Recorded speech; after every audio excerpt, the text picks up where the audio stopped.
Konstantin Stanislavsky was a Russian actor and director.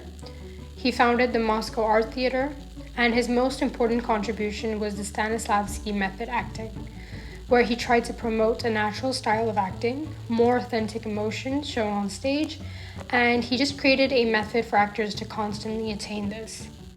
Ultimately, he just wanted his actors to perform in a more naturalistic way, because this way the audience would feel like they're watching real life and they would be able to connect more to the characters and believe what they see in order to become emotionally involved.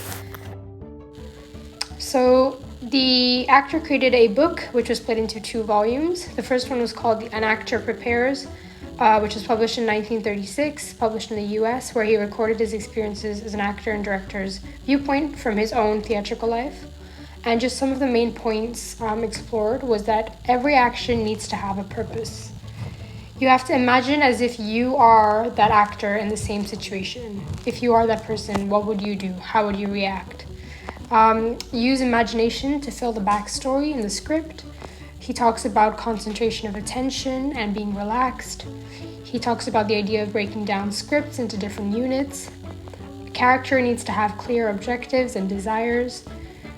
He talks about using emotion memory, so using your own memory and personal insights to bring out real raw emotion, and the need for real inner motive, influences that the actor can have, and a super objective. So what is the actor's objective? What is the actor's objective for the character throughout the entire script?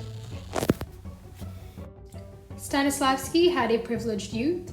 He grew up in one of the richest families in Russia, and he often made use of his inherited wealth to fund his experiments in acting and directing.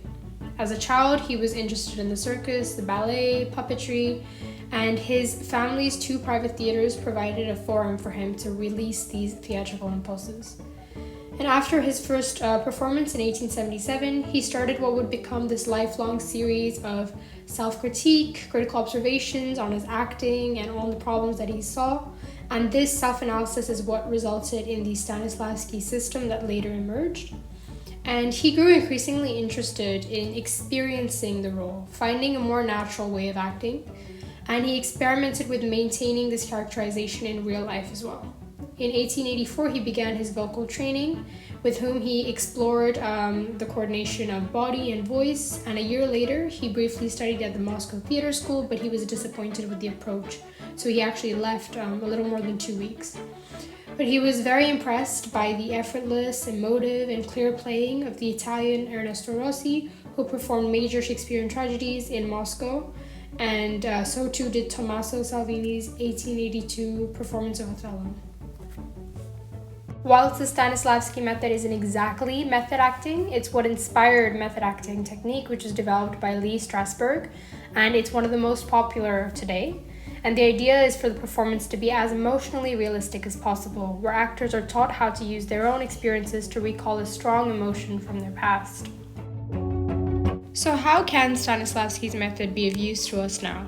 Well, the method allows us to use techniques to bring more of a natural feel to our performance. We can use the emotional memory, following the circle of attention, and just even a few more techniques, which already has a powerful impact on the performance and brings clarity to every intention so that the message is communicated very well with the audience.